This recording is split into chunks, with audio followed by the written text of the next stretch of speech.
वरिष्ठ नागरिकों को केबे मिलिबो वर्धित भत्ता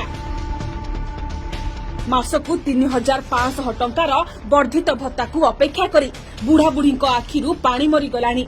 आज देबू काली देबू कही बीजेपी सरकार 6 मास गड़ाई देलानी हेले आज जाए वर्धित भत्तार देखा नहीं। केबे मिलिबो से उत्तर भी कहा पाखरे नहीं। वयस्कों को वर्धित भत्ता देबाकु सिना बीजेपी सरकार को समय अंटुनी हेले निज दरमा मासकू 2,75,000 टंका करबाकू तरस हिलानी। विधानसभा दाबी हेउ हेउ बिल प्रस्तुत होईगला आ रॉकेट बेगरे कैबिनेट अनुमोदन भी करदेले मोहन माझी सरकार। करिबेनि बा केमिति लक्ष लक्ष टंका लुटिबा पाई ए बीजेपी नेता परा हां हां हेउतिले। मिछरे सिना सबु वरिष्ठ नागरिकों मासिक भत्ता 3,000 टंका को बढ़ाइबे बोली निर्वाचन बेले प्रचार कले हेले असलरे चाहुथिले निज दरमा भत्ता बढ़ाइबाकू। नहले विधानसभा प्रस्ताव देवार मात्र सप्ताह करे बिल प्रस्तुत होई कैबिनेट मंजूरी पाई नथांता।